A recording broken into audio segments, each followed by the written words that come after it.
So welcome everybody to this session of our introductory class, the first one organized by politics chair of our institute. And I'm very happy to have a fantastic presenter for our last meeting this year, John Reuter. John is probably one of the most prolific among the younger generation of scholars in political science working on Russia and Russian politics, with numerous important contributions on, in particular, the functioning of authoritarian regimes, media, subnational governance, subnational political variation in Russia. I guess the paper of yours, which is particularly often cited, but that's only one example, is the work on incentives for Russian regional governors, insofar they really need to care about the growth. But also important papers dealing with the functioning of United Russia. John is also a quantitative scholar, and I guess it will be reflected in his presentation. So thank you very much for agreeing to give a talk today to us. We are a very diverse group of students from different departments of our institute: culture, political science, sociology, economics, and history. You are going to have about 45 minutes for your talk, and then another 45 minutes for Q&A with the students, which will not be recorded. So the floor is yours. Thanks, Alexander. Thanks for inviting me. It's good to see some of you here today. And I don't think that my talk will actually take a full 45 minutes, so I think we'll have plenty of time for Q&A. So what I wanted to do today is talk about one of my recently published papers.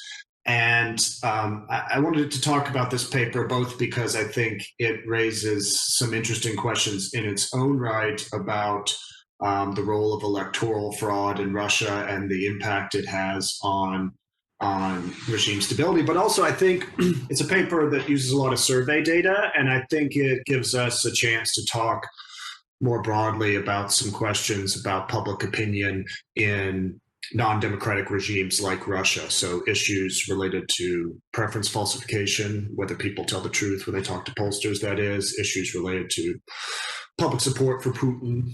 How many do people really support Putin? What types of people support Putin? Issues related to attitudes towards democracy and elections. These are all things we can talk about more generally. This is my early research in the field focused more on political institutions and elites, but more recently I've been doing more research on public opinion and doing a lot of surveys in Russia, and this I think also reflects a shift maybe in the field of authoritarian politics, where there's been a lot more emphasis on political behavior under autocracy recently, whereas maybe 10 years ago, 15, 20 years ago, the emphasis was more on elites and institutions. So I'm very happy to answer any questions you have, more general questions about those topics. Okay, so let's jump into the presentation for today. And by the way, what can you all see? Do you just see the PDF, or do you also see my video as well? We see your video of my face, and you can also see the PDF, right? Okay, good. That's what I wanted. Okay, so this paper today is called this project, Electoral Manipulation Regime Support Survey Evidence from Russia. It's some work I've done with my colleague David Ciccone, who we're both work at the Higher School of Economics in Moscow, and also we have our primary affiliations in the United States. I'm at University of Wisconsin, Milwaukee, and David's at George Washington. Oh. Okay. So the main question that we're looking at in this research is whether the use of fraud by ruling party candidates, by the regime in these types of electoral authoritarian regimes, whether it affects support for the regime. And then we have a secondary question that we're also going to examine, which is which types of voters are turned off by fraud. And I think you don't really need to know much, I don't think, about the political science literature on this topic to realize that this is a bit of a puzzle, right? Because on the one hand, it's very clear that fraud offers certain benefits for autocrats. I mean, it offers the obvious benefit of helping them win elections if they're on the verge of using it or losing the election. Other scholars have argued, kind of more advanced political science work, have argued that fraud has these extra benefits because it allows regimes to demonstrate their dominance, their invincibility, their ability to control the electoral process totally. But of course, at the same time, we can think that there are drawbacks to using fraud, right? I mean, one of the big ones that you can all probably imagine is that it's going to elicit some popular backlash that might lead to large-scale anti-regime mass mobilization. So we need only think about, these very prominent colored revolutions from 15 years ago in the post-Soviet space, or more recently, the large protests in Russia in 2011. There's lots of protests that happen in the region of the world we're talking about today because of their reactions to electoral fraud.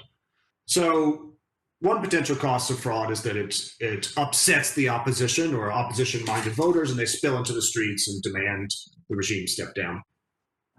But I think there's another cost that I think is probably also intuitive to us, but is not actually all that well studied in political science, which is that electoral fraud upsets supporters of the regime, and that electoral fraud risks losing the regime supporters, that they might abandon the regime if it starts using blatant fraud. So this particular part of the question is really what we're going to dig into today. And so just as by way of a preview, we definitely do find that the use of fraud by ruling party candidates affects support for the regime. And then that second question, what type of voters are turned off by fraud? Well, we'll as we walk through this together, we'll find out which voters are turned off. But let's start with some basic descriptives, though. So before we get into anything more advanced in terms of trying to examine what people think about fraud, we might think we should just ask people. I think that's a good policy when you're doing survey research. Before you do anything complicated or methodologically sophisticated, it's a good idea just to find out what people think and ask them directly. So in a survey that my colleagues and I did in 2016, after the 2016 State Duma elections, we asked respondents in this nationally representative survey what their views were on different types of electoral subversion. And we'll walk through them individually, but the basic story is Russians don't like electoral subversion. Walking through these. So the first one there is intended kind of like a placebo, or just something to set the baseline. That's a type of electoral mobilization technique that's not particularly controversial, although even some respondents don't think that attending opening ceremonies and cultural sporting events during the month before elections is acceptable, but most respondents think that that's totally fine.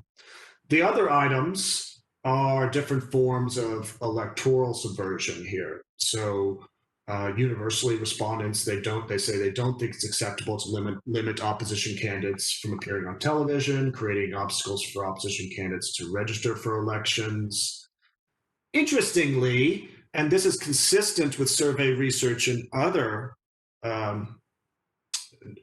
countries, respondents are more acceptant of different types of vote buying. So handing out food packets to pensioners, and even using liquor or food to get people to attend rallies. Now, majorities of people still disapprove of these types of subversion, but they're more acceptant of vote buying than they are of other types of electoral subversion. And okay, down here at the bottom, we see that number 6, they're not approving at all of voter intimidation. So they don't think it's acceptable politicians tell workers at a local firm that they'll lose their jobs if they don't vote correctly. And the last one there is a question to get at what we might call ballot fraud, that is manipulation of the voting process at or on election, near or on election day, where you're actually stuffing ballots or changing the numbers or something. This is a type of ballot box fraud that's common in Russia, these so-called carousels, where people are going to vote multiple times. There's different ways carousels are set up, but the most common one involves people voting multiple times. And people don't think this is acceptable. Okay. Now, that's fine. So this is interesting, but one might ask, like, well, okay, people don't like fraud, but does it enter the voting calculus, right? They might say in a survey, yes, I don't like fraud, but then when one of their candidates engages in fraud, they're willing to give them a free pass, or they just don't think that this issue is really important, right? Maybe other issues are much more important in people's voting calculus. So to get at that question, whether this affects people's voting calculus, we have to use different techniques.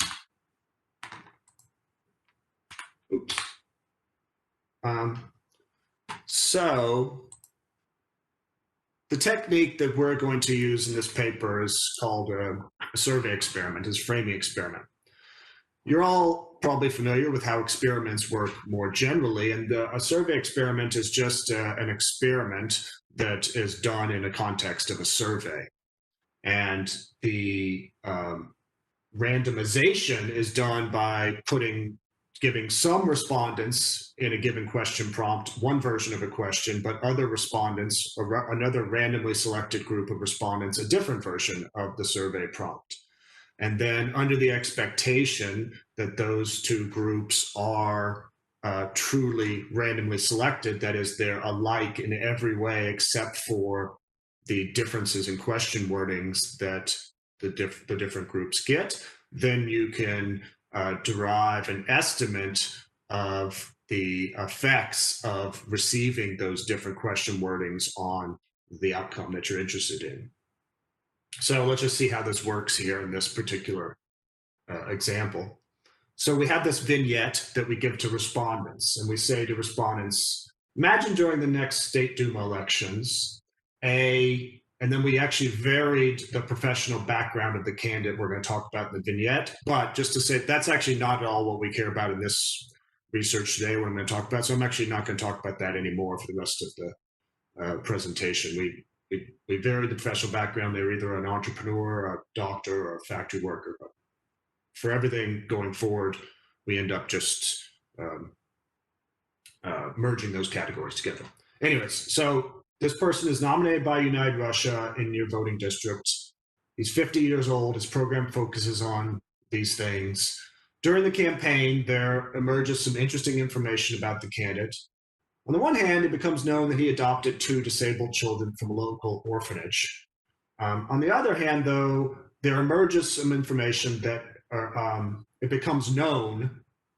Actually, that's the phrasing we use in the survey experiment. It's actually not perfectly accurate, but as it's written here, we say, on the other hand, it becomes known, that he either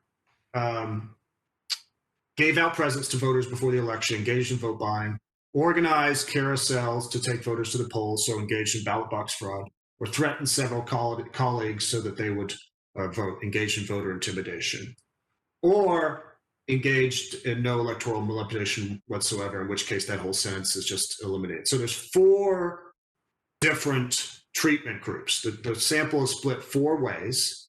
1/4 of the sample is exposed to a treatment where the candidate engaged in voter intimidation, 1/4 where the candidate engaged in vote buying, and so on and so forth. So we can compare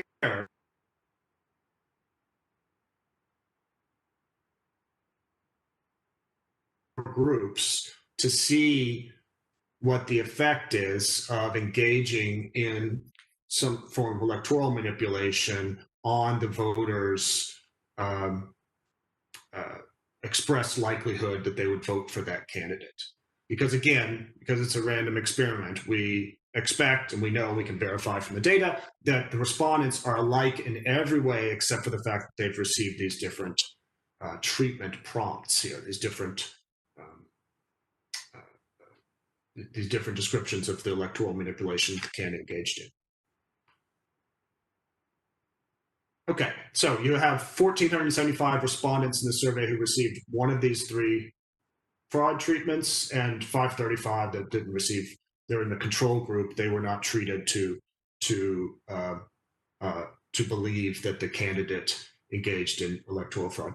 By the way, I should have mentioned at the beginning of the presentation, please feel free. I know that customs differ by academic culture, but I'm from a culture where it's perfectly fine to interrupt with questions, especially questions that are about clarification. If you have questions as I go along, please feel free to wave your hand or raise your hand, however you can do that. Okay.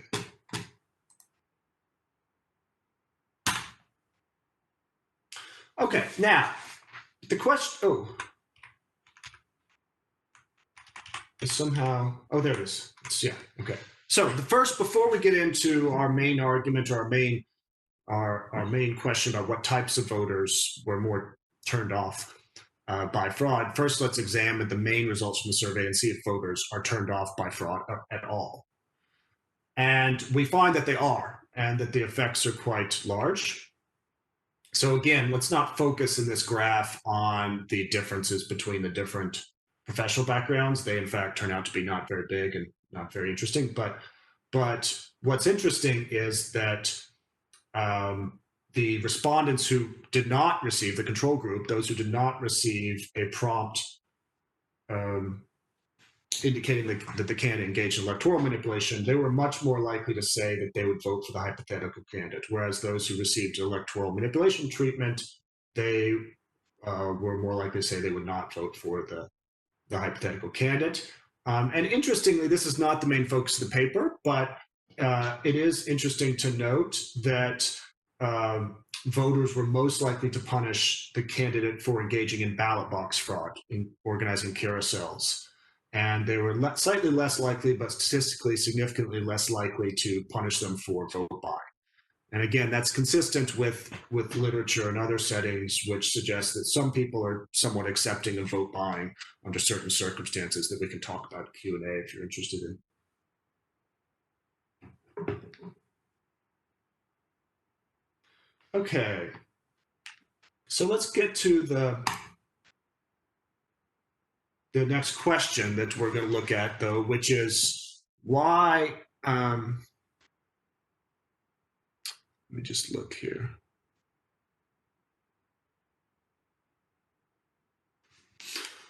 What types of voters are most turned off by fraud? And in particular, we're going to, you could examine lots of different variation in voters to see if it's, there's a gender dimension, to see if there's some sort of demographic differences, older voters, younger voters. Those are all interesting questions.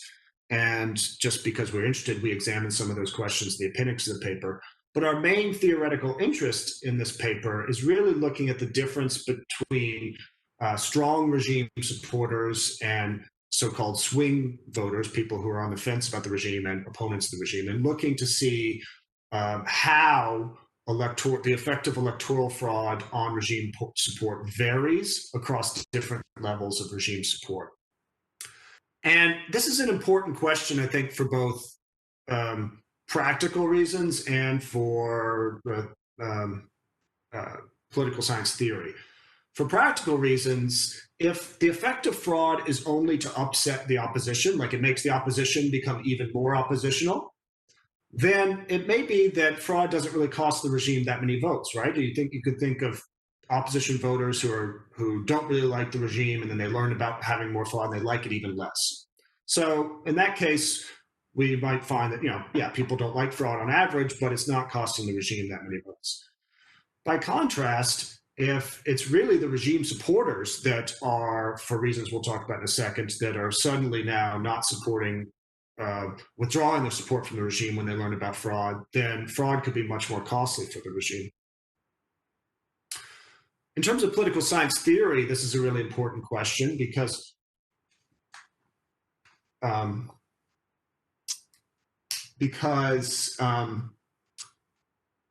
well, actually, let me get to that point in a second. I'm going to come back to this issue of political science theory in a moment. I think it'll be a better place there. So our argument, though, our theoretical argument is that it'll actually be regime supporters who would be more likely to punish UR candidates that are reputed to have engaged in fraud. And the main reason that we argue this is that regime supporters in a country like Russia, and I'll explain why this is, are more likely than swing voters or opposition voters to have ex-ante beliefs about the integrity of elections. They're more likely to think that elections are free and fair, that they meet certain standards, certain basic standards of being free and fair. Whereas for swing voters and the opposition, they're more likely to be skeptical already about the integrity of elections. So if you then reveal to them that the regime is committing elections, they say, oh, okay, yeah, we already knew that, or we already thought that was likely. So the idea is that for regime voters, if they were to find out about fraud, you're pulling back the curtain on the regime and exposing the regime as being fraudulent. Now, of course, it could also be, and I think there's maybe something to this, as we'll see in a second, that some regime supporters, actually a part of the reason that they support the regime is because they think that they're engaged, they're honest, and that they are upholding the integrity of elections, right? That's probably definitely not most voters in electoral authoritarian regime, but there could be some such voters. Regime supporters, of course, are also much more likely to be exposed to regime propaganda. They're less likely to be exposed to information about electoral fraud. We can think in a case like Russia, regime supporters are more likely to watch state television. They're less likely to use the internet to read political news, so they're less likely to be exposed to information on fraud. And then, of course, also because, even if regime supporters were exposed to rumors about fraud in the past, it's hard to, I think, completely be oblivious to rumors about fraud in Russia, they might have been more likely to discount those rumors because they conflicted with prior notions about the regime's propriety.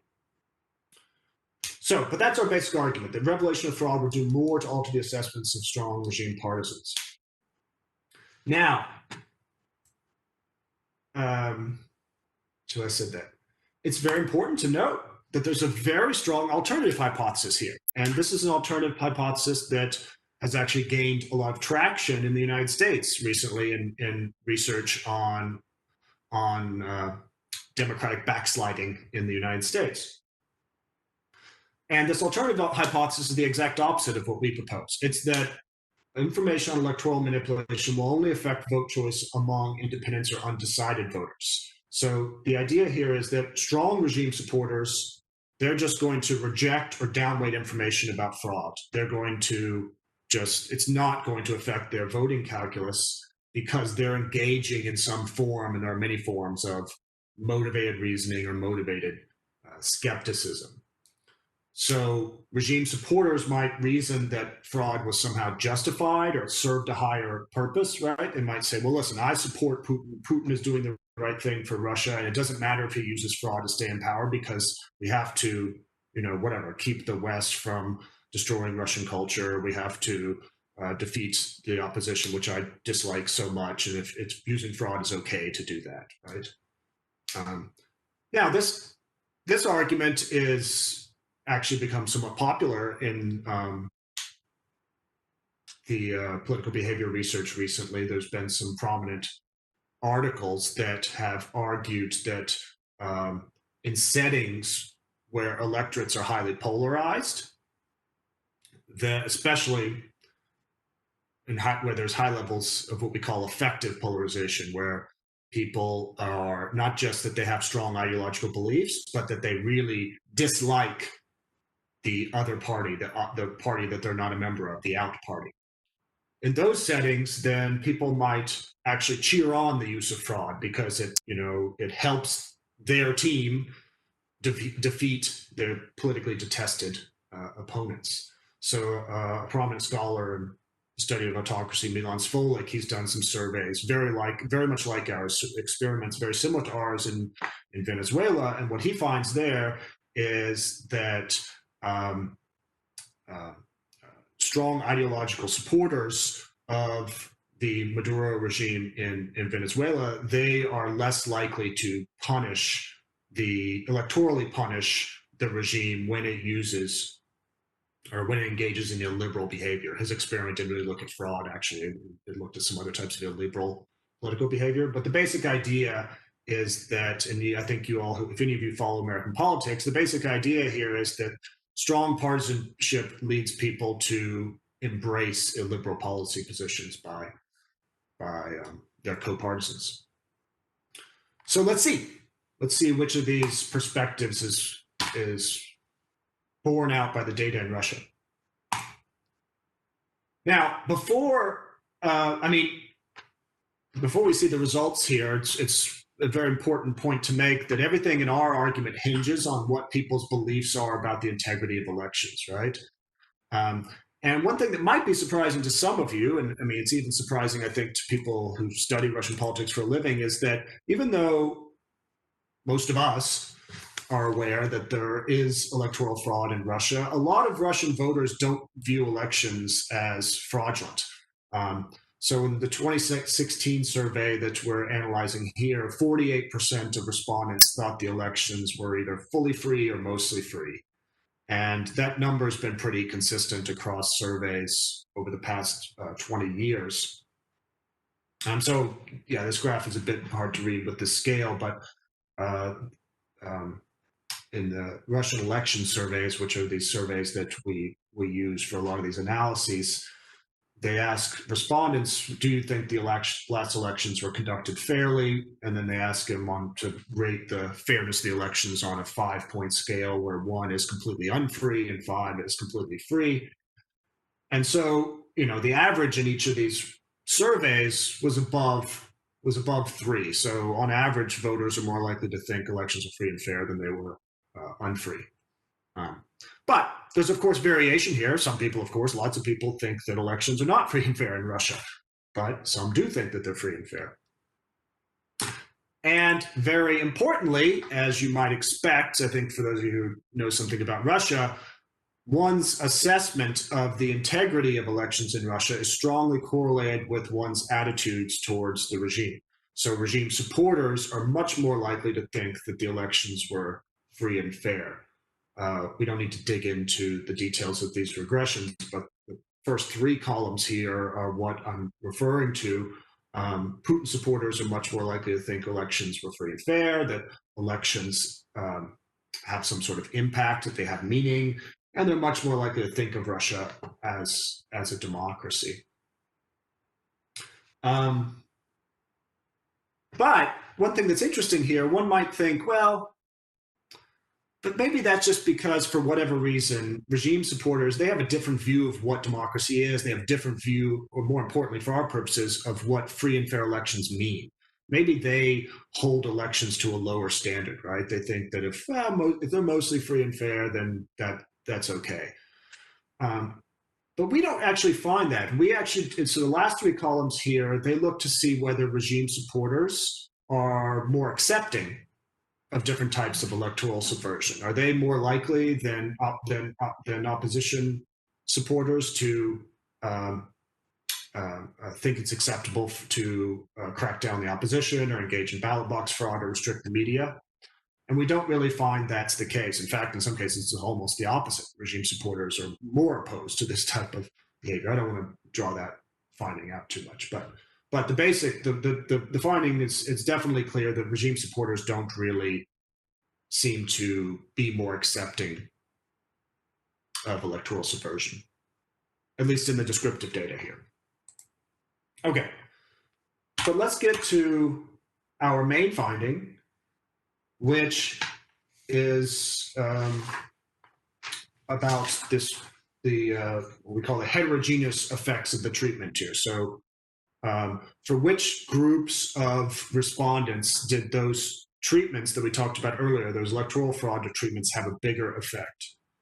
And what we find is that the effects of those electoral fraud treatments were much higher among strong supporters of the Putin regime than they were among weak, what we might call weak or on the fence supporters of the Putin regime. And the effects are quite linear. So just the stronger you are, the more you support Putin, the more that learning that United Russia candidates commit fraud, the more it does to reduce your propensity to say you would vote for a United Russia candidate.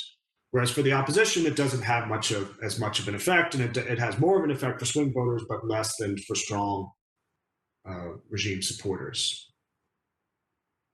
And for those of you who have some background statistic, just a note here that this is actually not a floor effect. The percentage drop is also large here. It's not just that the regime supporters have further to fall down the scale. That would, of course, not be a very interesting finding. Okay. So we conclude here that strong regime supporters are more likely to withdraw their support when they learn about fraud than are swing voters. Now, why is this? This is hard to nail down conclusively, but our data allows us to say a few things about some of the possible mechanisms here. One possibility is that when regime voters learn about fraud, their assessments of the honesty of the regime are shaken, right? They think, well, Putin is an honest guy. And if you think back to, things have changed a bit, but in the early and mid 2000s, a lot of the people who supported Putin, one of the things that a positive trait they identified in him is they thought he was much more honest and straightforward than the politicians that were around at that time in the late 90s and stuff. And so, attitudes might have changed now, but for a lot of voters still rate honesty as one of the traits they most approve of in Putin. So if you think that the regime, Putin, is very honest, and then you find out they're engaging in electoral fraud, this might undermine your support for the regime. And we do find that. We find that the effect of our treatment is much larger among those respondents who rated, who said that honesty was one of the traits that they most admired in Putin. Another possible mechanism, well, not possible, this is core to our theory, is that regime supporters who think that elections are more free and fair, the treatment effect should be larger for those voters. And that's exactly what we find, that the treatment effect is larger for regime supporters who rate the elections as free and fair. So again, the idea there is that for those voters, they're now disillusioned by the revelation of electoral fraud. Similarly, we show some of this here, but we would expect that regime supporters who were not previously exposed to information about electoral fraud or had less opportunity to be exposed to information on electoral fraud, that they would be more affected by learning that the regime has committed electoral fraud. And the main way, or one of the main ways that one might learn about electoral fraud in Russia or in any country is through the media. But of course, in Russia, you're not going to learn about electoral fraud on television, which is mostly, with some minor exceptions, state-run, right? And you're not going to learn about it usually in print media. The main place where you would potentially learn about electoral fraud would be on social media or maybe on some internet sites. So what we do is we look at whether respondents, they use the internet for political uses. We ask them in a survey, did you read political news on the internet during this election? We ask them about their social media usage and different ways they use the internet. And the basic story is that for respondents that did use, regime supporters that did use the internet for political uses or use social media politically, then our treatment effect is much smaller. But then for respondents who weren't using the internet for political purposes or weren't on social media, and I can show some of those other results if you're very interested, that we see much larger treatment effects, that they look, when they learned about fraud, to use the jargon, they updated their evaluations of the regime's candidates. So how do we interpret these results, especially in comparative context? Because I don't want you to think from this research that polarization doesn't matter, or that it can't be the case that voters would overlook fraud in order to keep supporting their preferred candidate. I mean, first we must also say, in terms of the limitations of the findings, there are lots of regime supporters in our survey for whom revealing fraud didn't do anything to affect their assessments of the regime. So this definitely does still happen. There's lots of regime supporters who are not bothered by the use of fraud, but for many, they are bothered by it. But I think what's happening is that actually Russia is not in comparative context, particularly polarized country, I don't think, actually. So the regime is actually not that ideological compared to other peer electoral autocracies. I mean, you think about a canonical case like Venezuela, there are very high levels of ideological polarization in Venezuela. The regime has a very strong ideological mission, right, to expropriate wealth from wealth holders, to rein in big business. They've enacted real policy reforms that have upset the political right. And that also feeds into a very high level of effective polarization in Venezuela. The members of the opposition really hate the regime on a visceral level, and similarly, a lot of supporters of the Maduro government really, really hate the opposition. I don't think there's that level of effective polarization in Russia either, although I do think it is increasing. We've seen it increasing in recent years. But, when you think about how your average United Russia supporter views a supporter of the KPRF, I don't think there's very strong hate for the people who support the KPRF. Now, there may be increasing levels of effective polarization vis-a-vis some of the non-systemic opposition like Navalny, but still in 2020, a large share of regime supporters have an only hazy idea of who Navalny is or what he's up to or like what his role is. And I don't think, definitely in 2016 when the survey was carried out, I don't think there were very high levels of effective polarization. So I think in a setting where you don't have super high levels of polarization, you can see that using fraud will still lead to the withdrawal of support by a large share of regime supporters. And summing up here, I think one of the things that this research is suggesting to us is that the regime has a lot of incentives to limit its use of fraud. I mean, the narrative oftentimes you see in the press about fraud in Russia is how fraudulent elections are. Of course, there's lots of fraud being used when you compare it to a Western democracy. But you could flip the puzzle on its head and be like, well, why aren't they using even more fraud? Why are they letting the opposition get as much of the vote as they are? Why are they not just completely faking all the elections? Why do they ever let upsets happen? And I think the reason is that one of the main reasons is people don't like fraud. Now, we know that the opposition doesn't like fraud, and they might spill into the streets if there's blatant fraud. But I think another part of the regime's calculation is that fraud might upset at least some of their own electoral coalition, and that people who previously supported them might turn against them if they think elections are completely fake. So I think this tells us another one of the reasons why the regime tries so hard to do this democratic performance, why it puts so much effort into propping up these formal institutions and propping up this facade of democracy. I think the reason is that there's a good chunk of the electorate that actually believes in the facade of democracy, and they want elections to be conducted freely and fairly, and they would punish the regime if they found out that elections were fraudulent. So that's all I have for you, and I'm looking forward to talking with you and hearing your questions and comments.